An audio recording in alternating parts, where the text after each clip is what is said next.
Welcome back. This is our last example. Y equals 5x squared minus 2x minus 6. Now, this can be done in two different ways. It can be done with fractions and it can be done with decimals. And I want you to be able to do both. So, let's do it with fractions first. Fractions. So, working through this, we're going to complete the square. We're going to set it up. We'll go y equals 5 x squared minus 2 over 5x minus 6. So what I did was I put my brackets around the 5x squared and the 2x, and I common factored out of 5. That left me with x squared, negative 2 over 5x. Check it if you don't believe me. That'll give you 5x squared. That'll give you negative 2x. Now, your magic number. We know it's always going to be half of this value. So it's going to be 2 over 5 divided by 2, which is 2 over 5 times 1/2, which is 2 over 10, or 1 over 5. Okay? Now we take that value and we square it. That's just h. So h squared is going to be 1 over 5 squared. So it's going to be 1 squared over 5 squared, which is 1 over 25. That is my magic number. So, back here, y equals 5, x squared minus 2 over 5x, plus, we always keep the plus, 1 over 25 minus 1 over 25, end bracket, minus 6. This is the part that I want. That is going to be x minus h. What was my h? 1 over 5. This is going to come out. It's going to be multiplied by 5, and then it's going to be dumped over here. So it's simply going to be y equals 5, x minus 1 over 5 squared, negative 1 over 25 times 5 will be negative 5 over 25.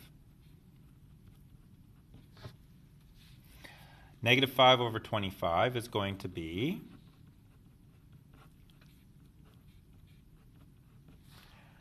these need to be added and subtracted, so I'm going to have to get a common denominator.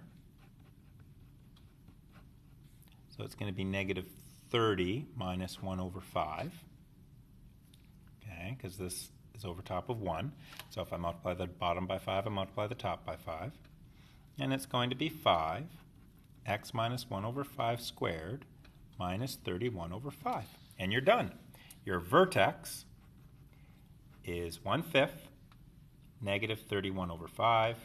Your a value is greater than 0, so it opens up, and you're going to get a minimum. Okay, so that was cool. Now we're going to do the exact same question with decimals. And you're going to like decimals better, maybe. I like fractions better. Notice I didn't need a calculator. I might need a calculator if I do this with decimals. Let's see. Decimals. Okay, so we put up the room, we take the 5 out, and we end up with, so you're already going to say, but I used my calculator. So 2 divided by 5 is going to be 0.4, I think.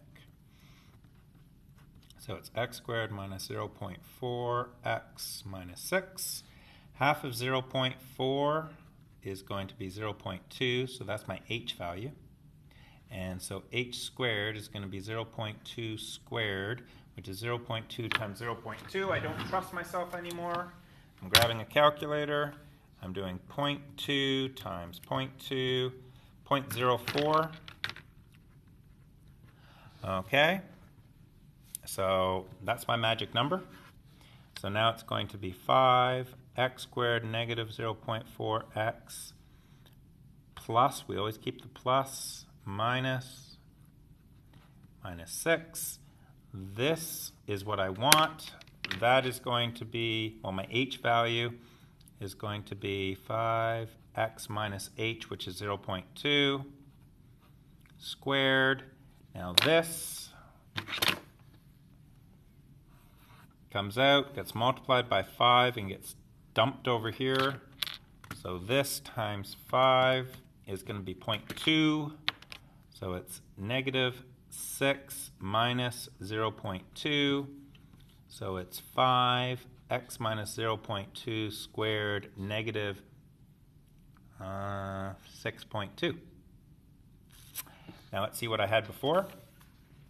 I had, oh, in this case your vertex would be 0.2 comma negative 6.2. Now before, what I had was 1/5 and negative 31 over 5. 1/5 I know is 0.2, so I'm good with that one, but I'll just prove it to you. 0.2. Oh, that didn't prove anything to you. How about this? 1 divided by 5. Yay! Now 31 divided by 5. Yay! Life is grand, and yes, there's a negative. I just didn't bother putting it into my calculator. So one is with decimals, one's with fractions, and yes, you have to be able to do both. Okay, your homework, I believe, if I look on this page, is vertex form, page 31, 1, 2, and 3. Let me grab one of your textbooks. Let me see page 31,